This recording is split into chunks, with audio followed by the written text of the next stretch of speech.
Big பாஸ்ல இந்த வாரம் என்ன நடக்க போகுது? என்னங்க நடக்கும்? மறுபடியும் சண்டை தான். சண்டை பார்த்தா வந்துட்டு ஒரு மாதிரியான சண்டைகள்லாம் நடக்குது. டாஸ்க் நடக்கும்போதே முட்டிக்குது, மோதிக்கிறாங்க. ஸோ பல விஷயங்கள் நடந்துட்டு இருக்கும்போது, இதுல குறிப்பா ஒரு ஆள நோட் பண்ணணும். யார அப்படின்னு பார்த்தா, நம்ம கானா வினோத் அண்ணா தான். ஐயோ! அண்ணா வேற லெவல்ல சேட்டை பண்ணிட்டு இருக்கீங்க.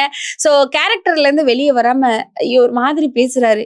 "ஏங்க எல்லாரும் வாங்க" அப்படிங்கிற மாதிரி வேற மாரி பேசிட்டு இருக்காரு.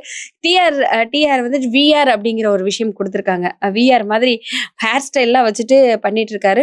ஸோ இந்த டாஸ்க்ல பார்த்தா வந்துட்டு 2 நெக்லஸ் குடுத்துருக்காங்க. அந்த நெக்லஸ பாதுகாக்கணும் அப்படிங்கிறது தான் டாஸ்க். எல்லாருமே அந்த நெக்லஸ்க்காக அந்த நெக்லஸ சுத்தியே படுத்துட்டாங்க.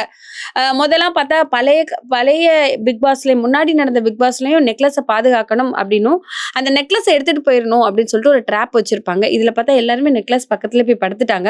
ஸோ அந்த இடத்துல ஒரு மாதிரியான சேட்டைகள்லாம் பண்றாரு. அங்கிட்டு ஓடுறாரு, இங்கிட்டு ஓடுறாரு, போர்வ பொத்திக்கிட்டே வராரு, போறாரு. இந்த நடுவுல பார்த்தா ஆதிரைக்கும் வினோத் அவர்களுக்கும் முட்டிக்குது. என்னதோ பிரச்சனை வரும்போது 2 பேருக்கும் முட்டிக்குது. அதுல பார்த்தா வந்துட்டு ஆதிரை ஒரு வார்த்தை சொல்றாங்க. திவாகர் வெளியே போனதுக்கு காரணம் கானா வினோத் தான். நீங்க தான் அப்படின்னு சொல்லிட்டு சொல்றாங்க. கோவம் வந்துருது.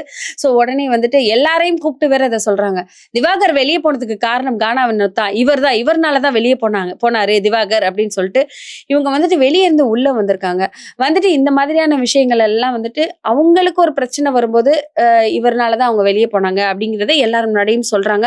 ஸோ இந்த மாதிரி சொன்னது சரியா தப்பா அப்படிங்கிறத கமெண்ட்ஸ்ல சொல்லுங்க.